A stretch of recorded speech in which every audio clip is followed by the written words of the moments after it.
दोस्तों अस्सलाम वालेकुम।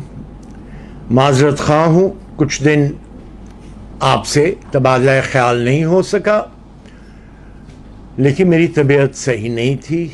आज भी इस हाल में उठ के मैं ये बयान देना लाजमी समझ रहा हूँ कि आज बहुत बड़ा एक मसला पैदा हुआ है पाकिस्तान में, जो बहुत ही ख़तरे का हामिल भी और बायस भी बन सकता।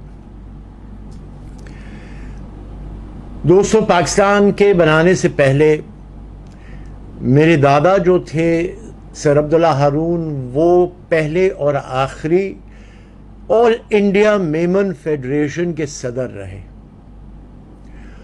और जिन्ना साहब ने उन पे जिम्मेदारी दी कि आप ज़्यादा से ज़्यादा लोगों को माहिल करें नए पाकिस्तान की तरफ। इत्तेफाक से अब्दुल्ला हारून 42 में मर गए और उनके बेटे यूसुफ हारून ने ये काम अपने कंधों पे उठाया। जेतपुर, बांटुआ, जामनगर, जहाँ जहाँ की भी आप नाम लें, मेमनों के पास गए और कहा कि बाबा आ जाएं पाकिस्तान, अब पाकिस्तान बनाना है। और बड़ी तादादों में ये लोग पाकिस्तान आए और उन्होंने पाकिस्तान की एक बहुत बड़ी तादाद में बिजनेसमैनों का सर्कल बनाया। यहाँ तक कि उन्होंने कहा कि यूसुफ हारून साहब, कराची में तो कोई स्टॉक एक्सचेंज भी नहीं है।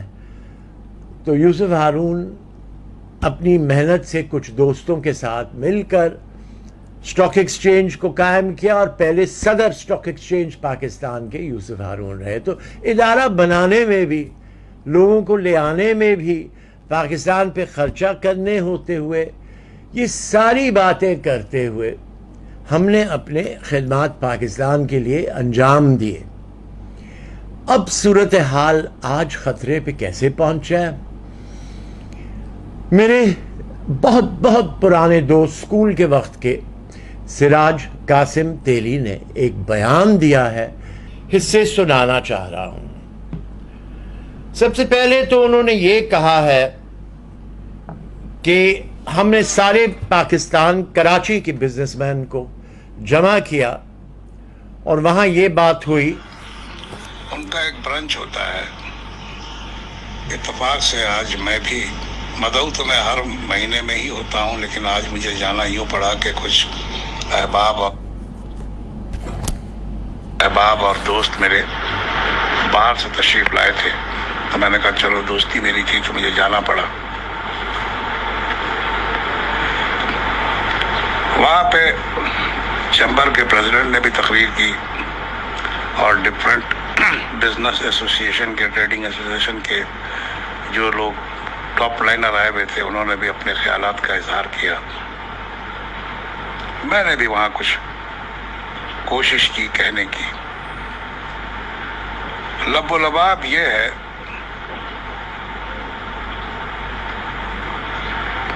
कि सारे लोगों का मुत्तफ़िक़ा फैसला है ये कि जो कुछ अंदेशा हम महसूस कर रहे हैं नवाज शरीफ साहब के कन्विक्टेड होने के बाद, ये इजाज़त मिलने के बाद कि वो बैरून मुल्क इलाज के लिए चले जाएं और वहाँ से फिर बैठकर पाकिस्तान के बारे में जो उन्होंने अपने ख्यालात का इजहार किया, वबांग दुआल किया, सब ने सुना, छुपी हुई बात तो नहीं है।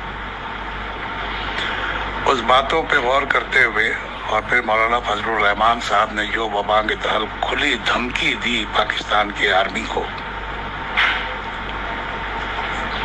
एसोसिएशन ने एक फैसला किया और वो ये फैसला है कि अगर इन तमाम खदशात को पाकिस्तान की आर्मी दूर नहीं करती तो फिर अभी से ये फैसला हो चुका है कि हम फर्दर कोई इन्वेस्टमेंट पाकिस्तान में नहीं करेंगे, किसी किस्म की भी नहीं करेंगे। और अगर खुदा न खास्ता ये देखे भाले चोर, बेईमान, डाकू जिन्होंने पाकिस्तान का बेड़ा हर तरह से तबाह कर दिया, इन्हीं को अगर दोबारा लाने की तैयारियों में कोई मशगूल है, खुदा न खास्ता یہ خدشات ہیں، میں کنفرم بات نہیں کر رہا. تو فیصلہ یہ ہوا ہے کہ majority of the businessman and industrialist will leave this country. یہ چھوڑ کے چلے جائیں گے. فورن انویسٹر نے بالکل ہاتھ اٹھا لیا یہ کہہ کر کہ کسی قسم کی انویسٹمنٹ ہم نہیں کریں گے. ان کا کہنا یہ ہے کہ یار زندگی میں بھی دوزخ میں رہیں، گندگی سے اپنے ہاتھ تر کر لیں، مرنے کے بعد یقیناً ان سب کا خامیازہ بھگتیں اور وہاں بھی ہمیں دوزخ مل جائے. ایسی زندگی کیوں گزاریں ہم کہ ہم پیسے بھی خرچ کریں؟ صاف ستھرا کام کیوں نہیں ہو سکتا؟ ہونا چاہیے. اگر نہیں ہو رہا ہے اور دوبارہ پھر انہی لوگوں کو، پروون چوروں کو، یعنی اس میں کوئی شک تو اب رہ نہیں گیا کہ یہ لوگ کون لوگ ہیں. کیا مولانا فضل الرحمان کو ہم لیڈر مان سکتے ہیں؟ کیا الطاف حسین کو ہم لیڈر مان سکتے ہیں؟ کیا نواز شریف کو ہم لیڈر مان سکتے ہیں؟ کیا آصف علی زرداری کو لیڈر مان سکتے ہیں؟ کیا محمود خان اچکزئی کو ہم لیڈر مان سکتے ہیں؟ کیا اسفندیار ولی کو ہم لیڈر مان سکتے ہیں؟ ذہن میں ایک سیکنڈ میں آنسر یہ ملتا ہے کہ بالکل نہیں، امپاسبل، نیکسٹ امپاسبل نہیں، امپاسبل ہے یہ نہیں ہو سکتا، اب نہیں ہو سکتا. تو اگر پاکستان کی افواج کسی بھی طرح سے انہی لوگوں کے کندھے پہ ہاتھ رکھ کے دوبارہ انہی چوروں کو مضبوط کر کے لانے کی کوشش کر رہی ہیں، تو پھر ٹھیک ہے بھائی، آپ کا ملک ہے پاکستان کی، آپ فوج ہیں، طاقتور لوگ ہیں. جیسے پہلے بھی جنرل جیلانی کو مٹھائی کا تحفہ دینے پر آپ نے چیف منسٹر بنا دیا تھا، جیسے ہونڈا 50 پہ پھرتے ہوئے آدمی کو کراچی سے اٹھا کر سندھ اس کے حوالے کر دیا تھا، بعد میں وہ راک کی گود میں جا کے بیٹھ گیا تھا. آصف علی زرداری کو چن کر لا کر آپ نے صدر پاکستان بنا دیا تھا. محمود خان اچکزئی کو اپنے سائے میں لے کر اس کے بھائی کو وہاں گورنر اور اس کی فیملی کو ساری منسٹریاں بلوچستان میں دے دی تھیں. اسفندیار والی کی فیملی کو آپ نے KP کے حوالے کر دیا تھا. مولانا فضل الرحمان کی خدمت کرتے چلے جا رہے ہیں آپ مدرسے پہ مدرسہ. وہ بدماش پال رہا ہے، مدرسہ تو نہیں ہے، وہ دہشت گرد پال رہا ہے. اس نے خود کہا کہ کابل میں جس طرح افغانستان میں امریکن فوج کا حال کیا ان لوگوں نے، ہم تمہارا یہاں وہ حال کر دیں گے. نعوذ باللہ، استغفر اللہ، کیسی باتیں ہیں یہ فیصلہ ہوا ہے، میں آپ کو بتا دوں. اور یہ بڑے ہی پاورفل لوگوں کا فیصلہ ہے، جن کو تجربہ ہے، جو جانتے ہیں یہ سب باتیں، ان کا فیصلہ ہے یہ. وہ کہتے ہیں کہ یار انف از انف، اب ہم یہ کام نہیں کریں گے. جو ہونا تھا وہ ہو گیا، ہم سے غلطیاں ہوئی، ہم نے کر لی، مجبوری تھی یا موقع کی آواز تھی، کچھ بھی ہوا، ہم سے غلطی ہوئی، اب نہیں کریں گے ہم غلطی. تو نتیجہ یہی ہوگا کہ ساری انویسٹمنٹ یہاں سے واپس ہوگی. یہاں کا کاروبار بالکل جو آئے چور چکے وہ چلانا چاہیں انہی کی فیملی میں چلتا رہے گا کاروبار. اگر وہ سب کو منظور ہے کہ یہاں ساری انڈسٹری نواز شریف کی ہو، ساری انڈسٹری آصف علی زرداری کی ہو، سارے دہشت گرد کے جو مدرسے ہیں وہ اسفندیار ولی اور مولانا فضل الرحمان کے سائے میں چلے. اچکزئی کی باتیں پاکستان کے خلاف وہ بانگ دہل کرتا ہوا جہاں سے پیسے وہ بٹور رہا ہے، کھاتا پیتا چلا جائے. تو پھر ٹھیک ہے، پھر ٹھیک ہے، پاکستان فوج کو یہ مبارک ہو، آپ کا ملک ہے، آپ لوگ یہاں کے والی و وارث ہیں، آپ لوگ جو کرنا چاہ رہے ہیں یہی کام تو آپ کیجئے. ورنہ ان سوالات کا جواب کسی فورم پہ ISPR جو باتیں کر رہا ہے اس کو سمجھائیں کہ وہ آپ کی طرف سے ایک لاؤڈ اینڈ کلیئر میسج دے کہ یہ کیا ہو رہا ہے، کیوں ہو رہا ہے، اس کی وجہ کیا ہے. کیا یہ چور چکے کنوکٹڈ لوگ اس طریقے سے بات کریں گے اس ملک میں تو پھر فائدہ کیا ہے؟ جہاں پہ شریف آدمی اور بدماش آدمی کو دونوں کو برابر کی کرسی مل رہی ہے تو وہاں پھر شریف آدمی بدماش کے ساتھ کیوں بیٹھے گا؟ بیٹھا ہے آپ دوسرا بدماش بھی وہاں ساتھ بیٹھائیے اور تیسری کرسی پہ آپ بیٹھ جائیے، پھر یہ کام آپ کرتے رہیے. میں پھر آپ کو آج کی بات بتلا رہا ہوں اور وہاں پہ میں نام اس لیے نہیں لینا چاہتا، وہ خود لیں گے اپنا نام. انہوں نے جو ریزولوشن بنایا ہے وہ گورنمنٹ کو انہوں نے پرسوں چلا جائے گا، ان کو وہ بھیج دیں گے، وہ آپ پڑھ لیجئے گا، اپلوڈ بھی کر دیں گے ہم، وہ بھی دیکھ لیجئے گا. یہ ایک بڑی خطرناک سچویشن ہو رہی ہے. میں آپ کو بتاؤں سارے بزنس مین بالکل وبانگ لاؤڈ اینڈ کلیئر یہ کہہ چکے ہیں کہ اگر دوبارہ یہ لوگ آئے، یہی زرداری، یہی نواز شریف، یہی اسفندیار ولی، یہی مولانا فضل الرحمان، یہی الطاف حسین، یہی اچکزئی، تو یہ پھر یہ ملک آپ کو مبارک ہو. پھر ہم اس ملک میں मुश्किल तो बहुत पड़ेगी, ऐसे ही होगा जैसे हम कब्र में उतरेंगे। इस मुल्क छोड़ने का मतलब तो यही होगा, लेकिन हम इस काबिल हैं कि दुनिया के तमाम इलाके हमारे लिए खुले हुए हैं, हम कहीं भी जाएं। हम तो आपने ये सुना सिराज की बातें, और चूंकि मैं इन्हें 60 साल से जानता हूं, मुझे मालूम है कि ये दिल की बात कर रहे हैं, और बिजनेस वाले कराची के इनकी बड़ी इज्जत रखते हैं। लेकिन क्या ये मुल्क बर्दाश्त कर सकेगा इस बात को? अगर ये, जैसे उन्होंने कहा कि हमने पैसे मुल्क में ले आना बंद कर दिया है, इन्वेस्टमेंट बाहर से बंद हो गई है, हर आदमी इस मुल्क में 2 लाख रुपए का कर्ज हो गया है उस पे, अब कितने और हम कर्जों में जाने के लिए तैयार हैं? हर इंसान को मुसीबतें पैदा हो रही है, वो बोल नहीं पाता,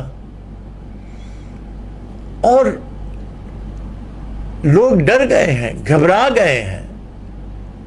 ये मेरा ख्याल है कि अगर हम जरा से तवज्जो दें, जो बात हो रही है, इन्होंने ये बात भी की है।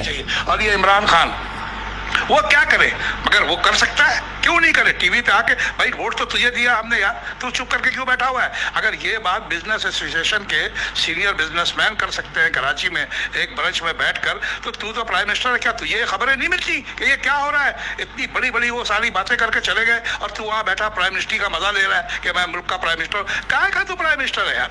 प्राइम मिनिस्टर है कि तू पता नहीं क्या, मैं क्या बोलूं यार। इससे तो बेहतर है कि हीरा मंडी में कुचा शहबाज में जाके हार पकड़ के बेचना शुरू कर दे। छोड़ ये प्राइम मिनिस्ट्री, ये प्राइम मिनिस्ट्री तेरा शोभा नहीं है, तेरे को करना ही नहीं चाहिए यार। रहे तो शान से रहे, या शान से ठोकर मार के आ, हमारे ऊपर दोबारा मिल, हम तुझे दोबारा 2/3 मेजोरिटी से लेकर आने की कोशिश करेंगे। अगर ले आए तो ठीक है, वरना छोड़ दे सियासत, दबा कर फिर ऐसे मुल्क में क्या करना है यार? रह के क्यों कर रहा है ये काम? मुल्क में मरे जा रहे हैं हम, मुल्क की मोहब्बत में गरशार हुए जा रहे हैं, और ये लोग हमें जलील करने पे एक स्टेप बाय स्टेप घुसेड़े जा रहे हैं, पड़ताल में जमीन में धसाए जा रहे हैं। कि मर जाओ सालो तुम लोग, तुम्हारी मोहब्बत की टका वैल्यू नहीं है। वैल्यू तो वो है हमारे पास नवाज शरीफ का जो बैंक में पैसा है, जो उनका माल खजाना दुबई से आएगा, जो अमेरिका से ज़रदारी के नोट आएंगे, डॉलर आएंगे, उसमें हमारा शेयर है। तुम गरीबों का साथ देने से हमको क्या मिलेगा? ये भूल गए तुम लोग कि असल दौलत तो हम ही लोग हैं। ये गरीब ही तो असल दौलत है पाकिस्तान की, ये मजदूर किसान, यही तो दौलत है पाकिस्तान की, यही असल पाकिस्तान है। मगर अगर इनको तुम लोगों ने इग्नोर किया तो परवरदिगार तुमको कभी माफ नहीं करेगा। याद रखना, ऊपर भी एक ताकत बैठी हुई है, वो देख रही है बड़ी हर चीज को कि तुम लोग क्या कर रहे हो। ये नहीं करो, पोजीशन क्लियर करो, हमें समझाओ कि ये क्या हो रहा है। वरना मैंने जो आपको आज एक खबर दी है, झूठी हवा में नहीं है, ये हकीकत पहले आपको बयान की है कि ये हो रहा है और ये हो जाएगा। मैं आपको ये बतला दूं, द मोमेंट आपने इनके कंधे पे हाथ रख के इनको कंधे पे बिठाया आपने, ये सारे लोग ये मुल्क छोड़ कर चले जाएंगे। नाचना लेके मौलाना फजलुर रहमान को, नवाज शरीफ को, मरियम को, ये जितने चोर उचक्के फ्रॉडिये 2 नंबरी लोग हैं, ये जरदारी को, अचकजई को, अस्पंजाल वली को, अल्ताफ हुसैन को भी बुला लेना, फिर तुम लोगों की खूब बनेगी। कहते हैं ना, खूब बनेगी जब मिल बैठेंगे दीवाने। तो यहाँ तो साले 8-10 दीवाने हैं, और दीवानों के सरदार तुम लोग हो। बैठा लेना इनको अपने गोद में, कल चलाओ ये मुल्क। पहले भी चल रहा है ना, ये मुल्क चल रहा है, ये मुल्क चल रहा है। किसने ये तबाह किया? तुम लोगों ने। इन लोगों को लाके 2 टकियों को, फिर वही आप पर तोड़ रहे हो उनको लाने के लिए। यार क्या बोला जाए यार, कुछ समझ में नहीं आता भाई, कुछ समझ में नहीं आता। बहरहाल मैंने अपना पैगाम आप तक पहुंचा दिया। पता नहीं इमरान खान तक पहुंचता है नहीं पहुंचता है, chief of the army staff तक पहुंचता है नहीं पहुंचता है। पहुंचे ना पहुंचे, जो होना है वो तो होकर रहेगा भाई। हम मुल्क के लिए दुआ गो है, मुल्क के लिए हम दवा गो भी हैं। परवरदिगार से हमारी दुआ हमेशा यही रहेगी, हम यहाँ रहे मालिक ना रहें, हमारे मुल्क को हर मुसीबत से बचाए रखना परवरदिगार। इस पाकिस्तान की फौज को थोड़ी सी अकल दे दे मेरे मौला। चलाना सीखे हैं बंदूक, मगर चला दूसरी चीज रहे हैं, तो मैं क्या करूं? टैंक पर बैठकर इन्होंने टैंक चलाना सीखा है, हारमोनियम बैठ के अब कमरे में हारमोनियम बजाने लगे हैं, तो ये टैंक वाला हारमोनियम कैसे बजाएगा, यही मैं सोच सोच के पागल हो रहा हूँ। इसका तो मेरे पास कोई इलाज नहीं है, ये फौज ही इसका जवाब दे सकती है, देना चाहिए उसको जवाब। है कोई इस फोरम पे इसका जवाब देने वाला तो मैं सुनने को तैयार हूँ, जरूर सुनूंगा, दे जवाब। ये वो बगावत की बात है जो इंतहाई इश्क में पाकिस्तान के रहने वाले वासी, जिन्होंने हर कुछ यहां लगाया हुआ है, वो दे रहे हैं। अब आप सब सुनिए, जवाब तैयार करें, हालात सुधारें, कोई भी इससे नहीं बचेगा। सबके नाम लिए हैं और कह रहे हैं, और एक बिजनेसमैन को इतना बोलना मेरा ख्याल है कि ऐसा पैगाम है जिसको नजरअंदाज नहीं किया जा सकता। आपने पाकिस्तान के लिए करना होगा, क्योंकि आप ही जिम्मेदार होंगे सारे, और उनको मौका दें खिदमत करने का, जो इस मुल्क को मोहब्बत से पेश आते हैं और मुल्क के गरीबों को मोहब्बत से हल उनके तरफ बढ़ाने की कोशिश करें, उनकी मुसीबतों का। शुक्रिया। मेरी पहचान वक्त की बात को सब्सक्राइब करें और कमेंट करें।